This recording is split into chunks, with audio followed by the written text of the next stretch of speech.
Obon Festival na naman nga dito sa aming compound at mula dito sa aming tinitirang building ay matatanaw nga na ang dami-dami na namang tao sa baba. Every summer nila ginagawa ito dito, kaya naman tara tignan natin kung ano yung mga nangyayari sa ganitong festival. Let's go! Yung halos araw-araw napakatahimik na lugar, yung tipong parang wala kang masyadong nakikitang mga bata kasi lagi silang nasa loob ng kani-kanilang mga bahay.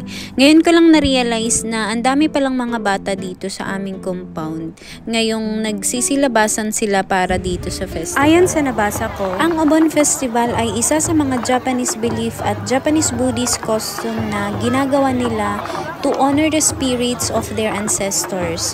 Parang tinatawag nila yung mga spirito ng kanilang mga ninuno sa kaulit pakawalan. So sa panahon ng Obon, dito umuwi sila sa kanilang mga ancestral houses or magkaroon sila ng mga family reunions. So sineselebrate din nila ito sa pamamagitan ng pagbeat ng drums at pagsasayaw na tinatawag nilang Bon Odori.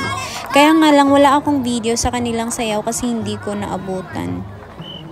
So dito sa festival, marami silang display ng mga pagkain tulad ng mga takoyaki, yakisoba, marami ding mga pambata tulad ng mga cotton candies, mga crepes, hotdogs at marami pang iba.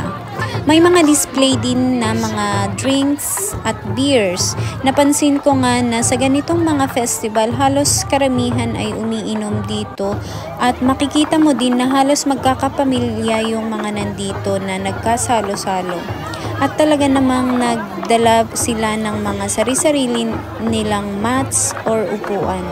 Marami ding mga bata at talaga namang makikitang nag-e-enjoy din sila kasi marami ding mga display at mga palaro na para sa kanila. At sa festival nga pala na ito ay halos nakasuot sila ng yukata or kimono kasi isa ito sa kanilang tradisyon. Yun nga lang talagang hindi ko naabutan yung saktong sayaw pagsasayaw nila kaya wala akong na video. At syempre, pumesto na din kami dito at habang inaantay ang next nilang activity ay kumain na din kami sa kanilang mga street food. Kaya naman, let's have fun! Of course, with drinks. Para sa akin, ang saya lang i-experience at i-explore din ang mga ibang tradition nila dito kasi kahit papaano mag-e-enjoy at magkakaroon ka din ng mga ideas about sa mga festivals nila.